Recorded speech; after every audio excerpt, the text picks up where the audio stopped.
What's up, guys? It's Zach, and today is another episode of 20 questions in 20 minutes or less. So, in this series, I just basically asked ChatGPT to give me 20 questions, and I'm going to answer them in 20 minutes. Pretty self-explanatory. If you guys don't know who I am, my name is Zach. Like I already said, I play Division I baseball, and my goal is to create a podcast slash like perspective place where we can talk about different questions and just talk. And I really want to just eventually just be talking with interesting people as much as possible. So that way I can learn and I can post them so you guys can learn too. But in today's episode, I want to do a theme of some kind. So I'm going to ask ChatGPT, please give me 20 questions with a theme that allows me to reflect on my personal experiences. Here you guys go. Oh my goodness, I almost dropped the phone. It's sent. See, I've never seen these questions before, so that's good. Good? Okay. Theme is the moments that quietly changed you. These are designed to make you tell stories from your own life rather than give abstract opinions. All right. Question number 1. What is one conversation that you didn't realize would change your life until months later?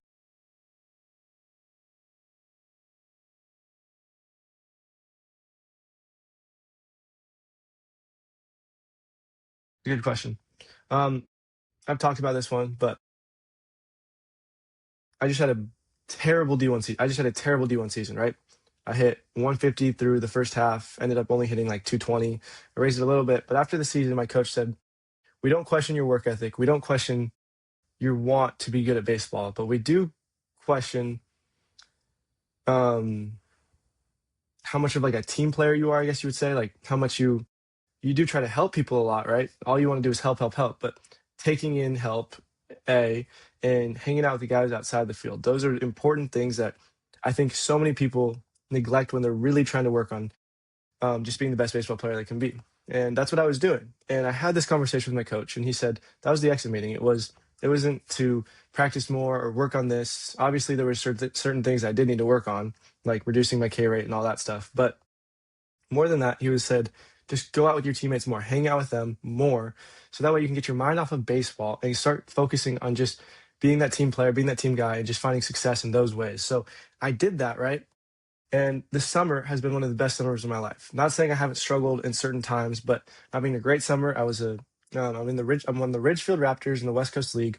I was a WCL All Star. I've won Player of the Week. I've set our team's walk record, our team's stolen base record, and our team's hit streak record.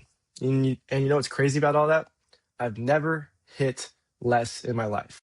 I haven't swung the bat as much. I just take BP. If I really feel like I need something, I'll go to the cages and swing, but that's maybe once every 2 weeks. But what I'm doing is I'm hanging out with my teammates as much as I possibly can. I'm not saying no, I just go, and that's the reality, and that's what helps. So that's something that really helped me because it took my mind off of baseball. You see big leaguers talk about it. Trey Turner, he was struggling. He took 3 swings one day, and he just let his mind be mentally free. And part of that is being that team guy where you're not worried about what your teammates are thinking about. You're just close with them. You know that they have your back and you have theirs. Sorry, that was a long question for question number 1. Question number 2. When was the last time you completely changed your mind about something important? That was it. That was the last time. I used to think it was all about hard work, discipline, dedication, go to bed this time, wake up this time. But the reality was, you just need to be close with your teammates. You need to hang out with them. Get your mind off of the thing that's mentally draining. Don't overanalyze that type of stuff. And then your athletic, your whatever your ability is gonna shine. And that's not true in all aspects, but I think it's very true in baseball. There are certain things like school where you study more, you're gonna get better. But baseball isn't one of those things. And I think in a lot of things in life, it's not like that. It's not always you do this, you're gonna get this. So there's that. Question number 3. What failure are you secretly most grateful for today? Look at that. This last season, right? It sucked. It really sucked. I really wanted to get drafted. I really wanted to have a good season where I could go start playing pro ball, but I didn't. But it taught me things that are super, super important. And I feel like every season does, but this one was something huge that I think is going to help me going into next season. Question number 5. No, question number 4. Who saw potential in you before you saw it in yourself? Um, that's 100% my mom. I think that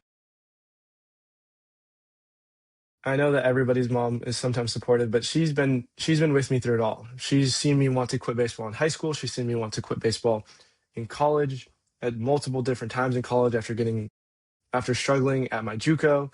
Um, Not so much after getting cut from TCU, but then getting cut from TCU, then struggling at my JUCO, and then this last season.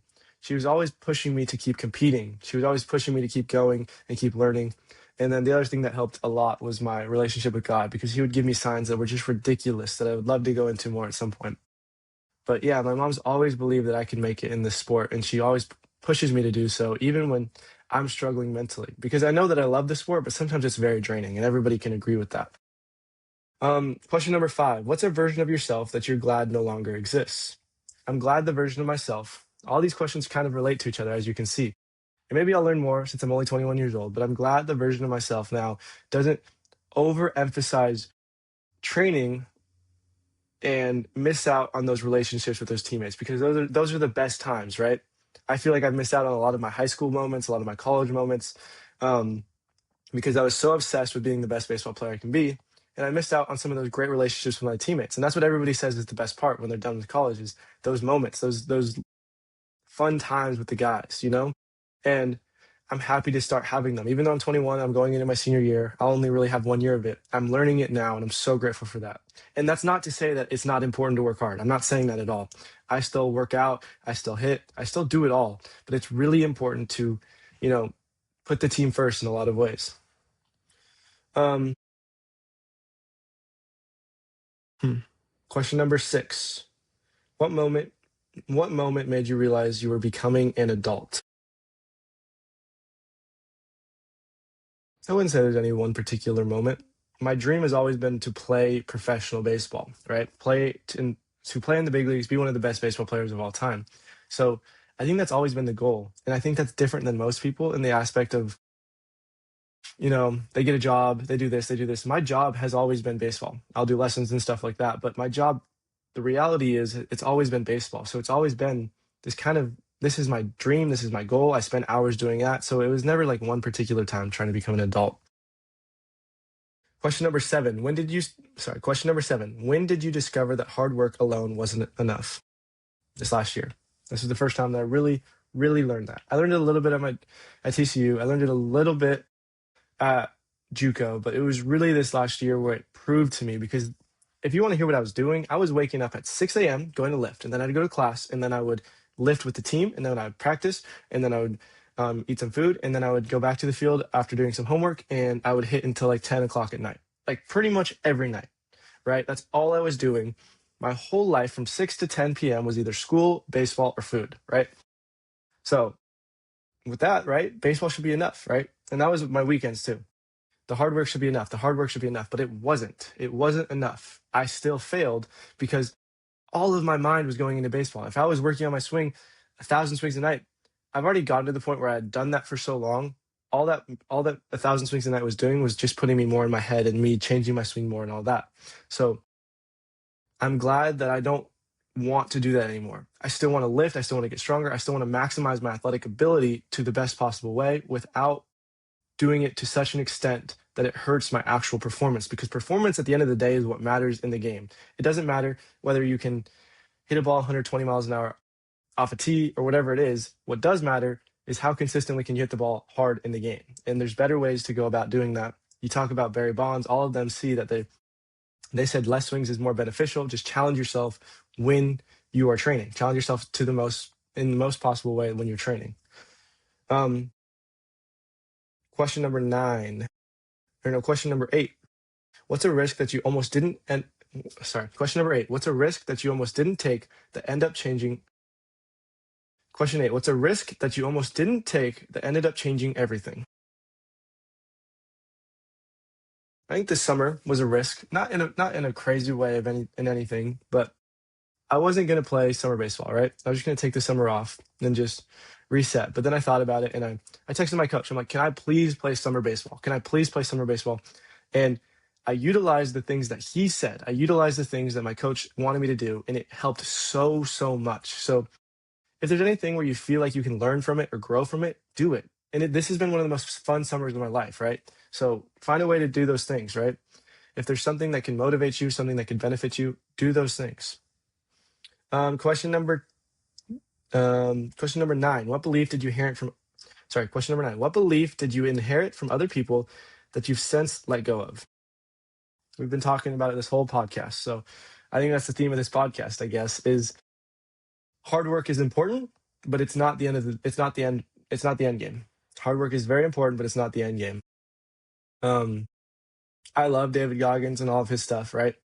That stuff is great for individual accomplishments. Hard work can get you to do a world record pull up. Hard work, running a lot, running more can get you to run more, right? All of those things are point A to point B. Doing more math problems is going to get you better at math. It will. But taking more swings is not going to make you a better hitter all of the time. There's certain aspects to that. And I think you have to find the middle ground in those things. There's a lot of gray area in life. And I think that's something that I've learned, and I'm grateful that I've learned about it. Question number 10. What is a memory that still influences your decisions, even if you rarely think about it?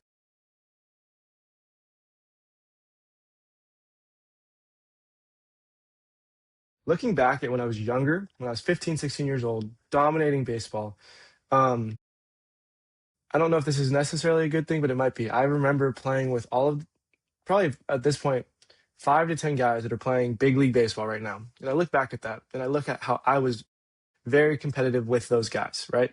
And I've since developed with them, like since developed in a different way. I've had my own mental struggles, but I see those things and it helps me realize that I'm not as far off as I think from becoming the person that I know I can become, becoming the baseball player that I know I can become.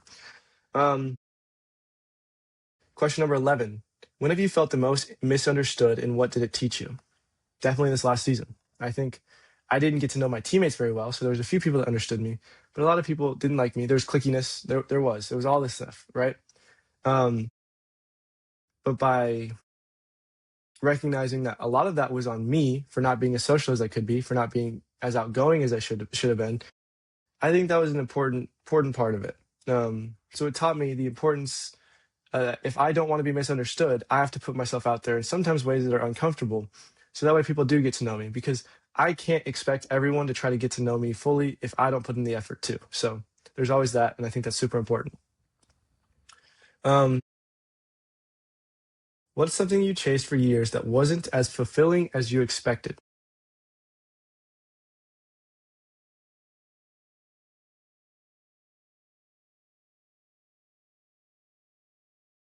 I don't know. I think every goal leads you to the next destination, right? So let's say this from a more broad perspective. I know all of this has been about me, me, me. I will say that every goal that you achieve, and this is me personally as well, every goal that I achieve, basically, it feels great for a little bit, but then it dies out, right? It happens, right? But then it pushes you towards another goal, another goal, another goal. So chasing a goal, expecting it to be the end result is never the answer. There's that.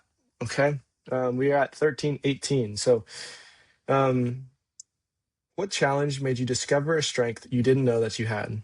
That's question number 13. Um,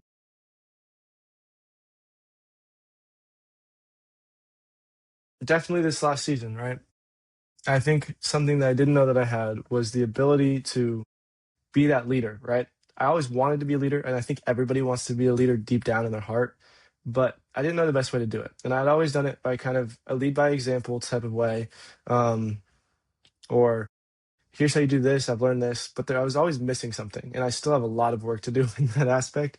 But by hanging out with my teammates more and being someone that they can trust, I was able to be a much better leader in those ways. And I think that's important. You have to get to know people off the field as well as on the field. You have to get to know people in all aspects of life, whether it's sports, baseball, school, whatever it may be. So that way they can trust you and know who you are. You don't just want to be the person that's like the business coworker, right? Um, Question number 16. What's one small habit that quietly had a huge impact on who you've become?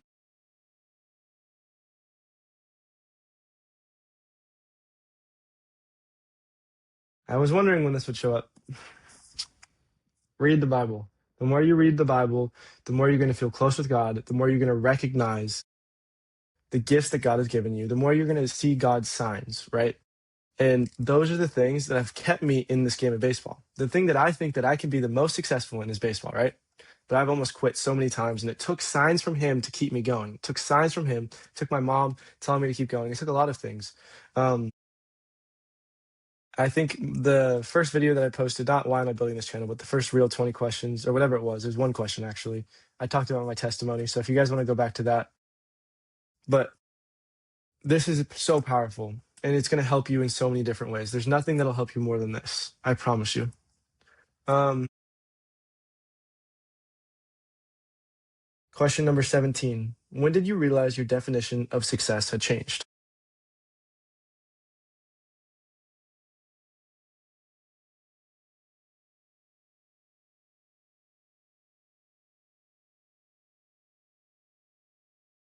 That's a good question. Sorry. I know it was a long pause, but I was trying to think. Um, I think I still don't know what my definition of success is. I don't fully know what my definition of success is because I really do want to be a Hall of Fame baseball player. I want to make a ton of money in the big leagues. I want to be successful in the monetary sense. But I also want to bring people up with me, right?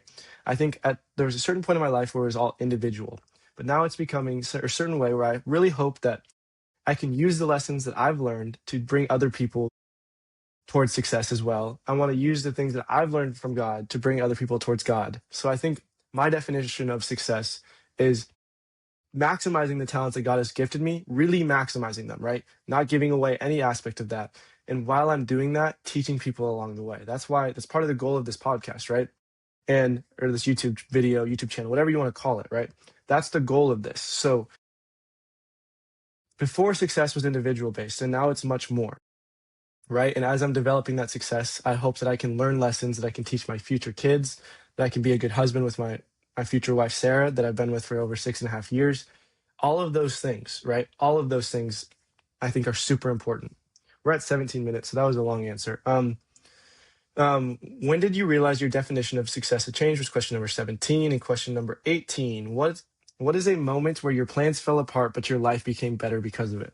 We've talked about it. I love this. This is like basically 20 questions put into one, right? My plans fell apart this last season. I was supposed to be the dude on my team. I was supposed to get drafted. I was supposed to move on to the next level. And there's been certain aspects of my life where I was supposed to do that. Like different times in my life where I've always supposed to do that, right? In high school, top 50 prospect, potential third rounder. Didn't happen, right? College, supposed to be the dude at TCU. Didn't happen, right? JUCO, was supposed to be the dude there. It did happen, but it almost didn't. Halfway through the season, I had 0 home runs and was barely hitting 300, right? So every level, there's been some sort of expectation of what I needed to become.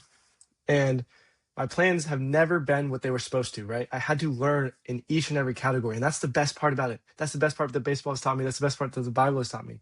All the people that in the Bible, they struggle at some point. All the people in baseball, you struggle at some point. That's life. It's not always going to go easy. It's not always going to be easy. But if you keep working, keep learning, keep doing, eventually you're going to come out of it. And your plans, your end goal will still be achieved as long as you're gritty enough to do it. So that's the thing that I've learned is that your plans, the way you expect them to happen, very rarely will happen that way. But if you keep working in those ways, you can achieve them. So that's that.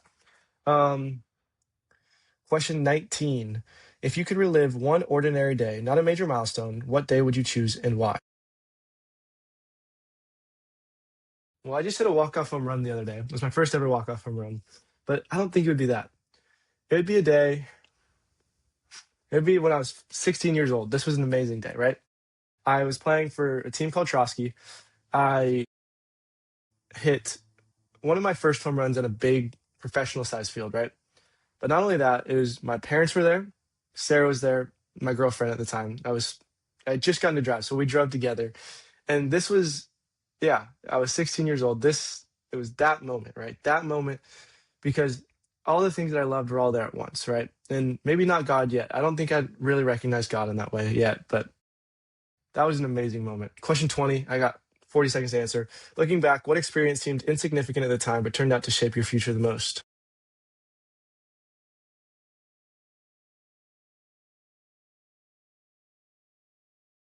Reading Ephesians 3:14 through 21. I didn't feel insignificant, but go back to my testimony. Please do that. I don't have that much time to explain it. I only have 20 seconds, but read Ephesians 3:14 through 21. It's Paul's prayer for spiritual power. And go back to my first video, look at my testimony on that because I think it'll help a lot. I hope it does at least. That's all I got for today. Thank you guys for listening, and that's it.